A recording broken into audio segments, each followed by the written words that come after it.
The newsday continues here on One News Now. I'm Riza Diaz. The health department says the second round of the national vaccination still pushed through despite the onslaught of Typhoon Odette.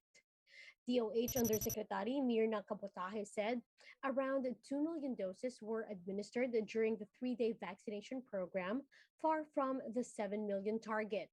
But that's because the vaccination drive was suspended in Visayas due to the impact of the typhoon. Now, despite this, the DOH said it is up to the LGUs if they will continue their vaccination rollout or focus on relief operations first. In terms of the accomplishment, kahapon 39% sa ating mga lokal na pamahalaan hindi nag-submit ng report. Sa Central Visayas, walang naganap na bakunahan because they were greatly affected. Meanwhile, the Agriculture Department says that they are mostly focusing on coastal areas badly hit by the onslaught of Typhoon Odette. Speaking at the Laging Handa briefing, Agriculture Assistant Secretary Christine Evangelista said they are still assessing the full extent of the damages brought about by the typhoon.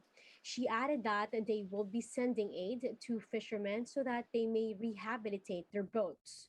She also said they are monitoring agricultural supplies in the provinces hit, but that Metro Manila will not be affected by any shortage. Wala pa po tayong exact figure ng laki ng pinsala pagdating po sa agrikultura, pero ito po ay tinatrabaho ng ating regional office. Ang titingnan po natin is the supply in CDO, the supply in Siargao, the supply in Leyte. But definitely dito po sa Metro Manila, hindi po tayo affected masyado ng supply. The NDRRMC says efforts are ongoing to restore power and network services in typhoon-hit areas. In an interview with One News, NDRRMC spokesperson Mark Timbal said they are waiting for a timeline from their counterparts in the NGCP and power cooperatives as to when electricity will be fully restored in areas devastated by Odette.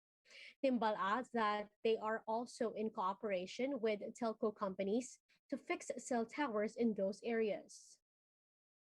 So far, we're waiting for the timelines that would come from our counterparts in NGCP and the local power cooperatives, as well as our telco partners who have cell towers in those areas. During the meeting with the President last night, we heard that they're committed to ensure that all efforts will be done to ensure the restoration of those services at the soonest possible time.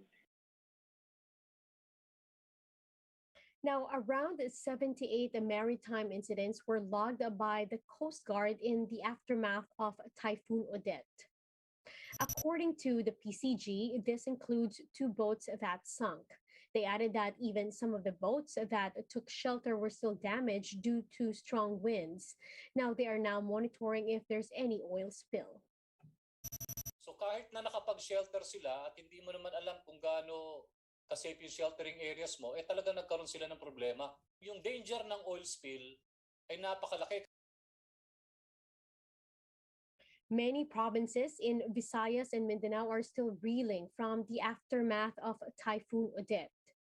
Siargao Mayor Alfredo Coro said the famous tourist destinations is a total wreck following the landfall of Typhoon Odette. Coro said 95% of the island, which include evacuation centers, are damaged. He is now calling for help for the immediate reconstruction of their temporary shelters. An aerial survey by the military shows damaged houses and fallen trees in the municipality of Tapa. Now, Typhoon Odette also ravaged agricultural lands and inundated residential houses in other areas in the province of Surigao del Norte.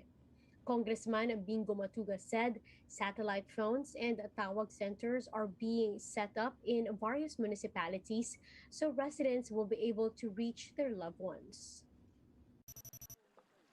Now, over in Cebu, 9 were reported dead and 5 are missing in Lapu-Lapu City, which is now under a state of calamity. Mayor Ahong Chan also called on the national government to send aid as local funds are insufficient to provide relief.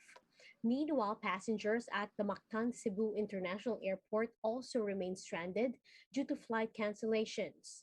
The airport management said they will resume limited domestic flights by 9 in the morning tomorrow. And in southern Leyte, Governor Damian Mercado raises the alarm that they will soon be running out of food supplies for affected residents. Mercado said roads are closed and power and communication lines are down in the province since Thursday. We'll be back with more stories after the break. Keep it here on What News.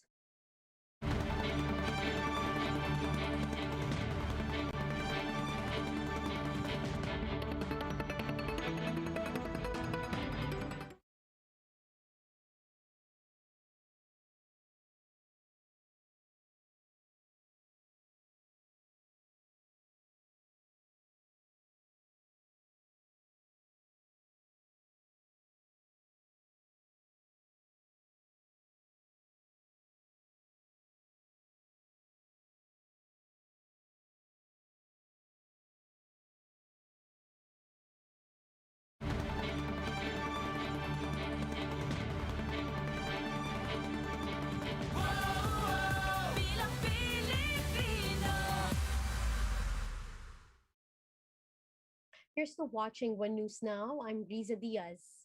For Bongbong Marcos Jr.'s camp, Comelec's dismissal of the petition to declare him as a nuisance candidate is just and proper.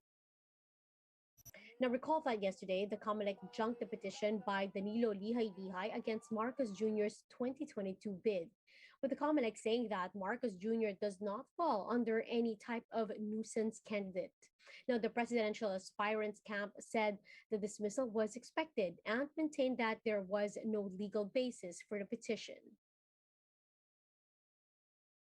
Bitcoin mining has been widely criticized for its increasing electricity consumption and the resulting damage to the environment.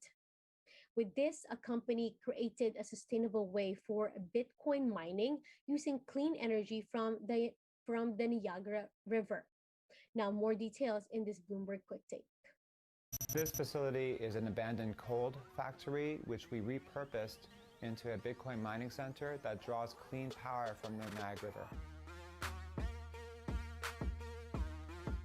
Bit Digital is one of the world's largest Bitcoin mining companies that says they are committed to sustainability in an industry that has been criticized for its reliance on cheap power and fossil fuels. The Bitcoin mining computers running in this facility are powered almost entirely by hydroelectric clean power. A Bitcoin mining rig doesn't pull anything out of the ground. Instead, it is usually made up of thousands of computers specially built to run the complex calculations that maintain the cryptocurrency's network. The Bitcoin algorithm demands increasing amounts of computational power to validate transactions.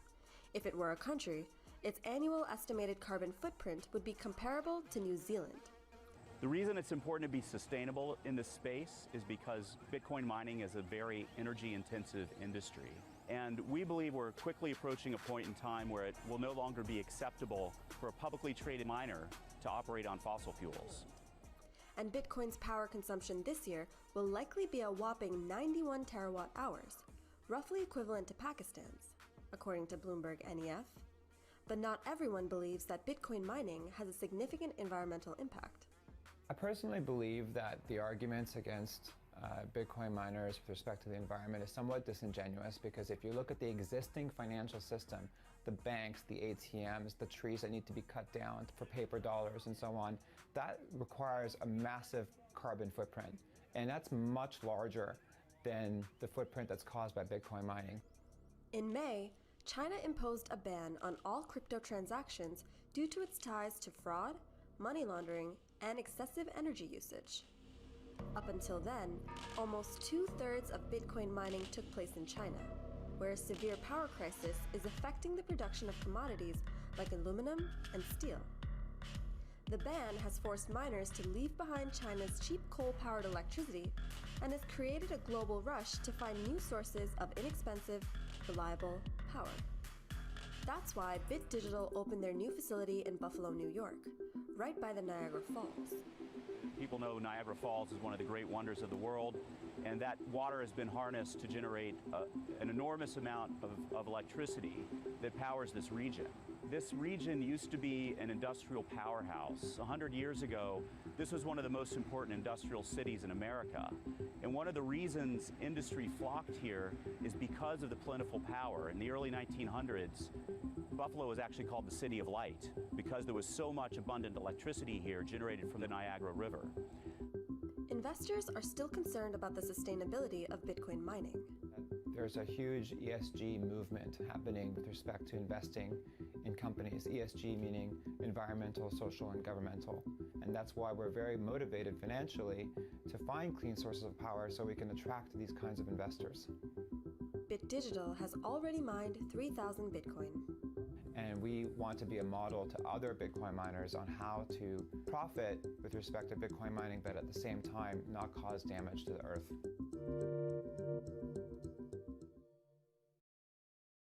Let's now take a quick look at today's other top stories. Typhoon Odette continues to intensify after leaving the Philippine area of responsibility. A vaccine expert says there's actually no scientific basis to claim that COVID vaccines can build herd immunity. And in sports, Blackwater woes continues as they get dished out their 23rd straight loss in the PBA. And those are the top stories of the hour. Join us later again at 10:15 in the morning as we continue to monitor the day's biggest stories. You can also catch One News on Signal Play app. Register for a free account now, www.signalplay.com, and stream One News live anytime, anywhere. I'm Riza Diaz. Mask on, wash hands, and stay safe, Philippines. We are One News.